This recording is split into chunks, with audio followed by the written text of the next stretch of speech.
again, and then at least I know Jenny and I were celebrating big and like enjoying our break.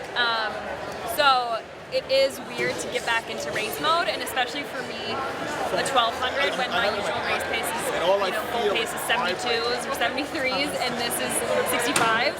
So it was a bit of a harsh entry back into speed work.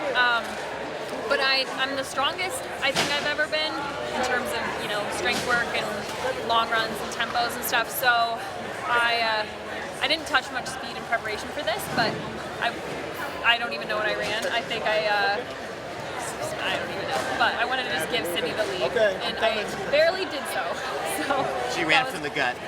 Yeah, and I'm used to leading a lot, but I'm just, again, not used to that pace. So I just wanted to give her the baton and the lead, and knew that she's, one of the best runners in the world, and she would get it done, and she did.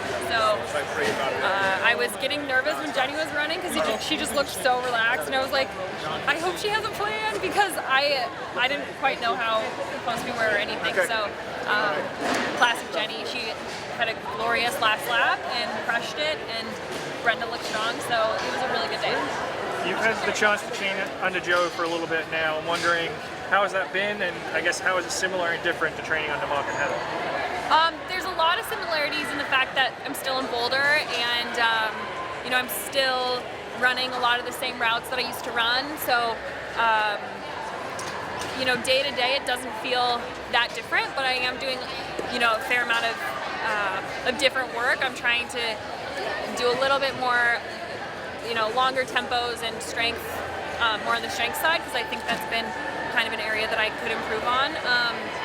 And it's been fun. It's been fun. We were able to go up to Crested Butte to my parents' house for a month at 9,500 feet, and really enjoyed that. I had to be on a treadmill for most of it, but it was still just awesome. So we're having a good time, and I still get to see, Mark and Heather's training group all the time. I see the girls and get to have meals with them and go on runs with them. So I'm very happy, and everything's going well, and we have a new training partner now too in Aisha Prout-Lear, so we're good.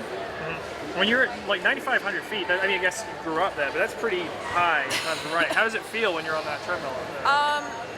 Excuse me. Everything is hard. Walking up the stairs is hard. Everything is hard at that elevation. So growing up there, that Boulder has now, to me, become more of like a sea level, and so I do notice a big stimulus when I get up there that, I do notice a big difference at that elevation, and I did a couple track sessions at Western State College, which is at 7,700 feet. It's the highest indoor track in the world, and I felt the burn on that for sure. That was really challenging, but just for regular runs, I don't just slow it down a little bit when I'm up that high, and it feels comfortable.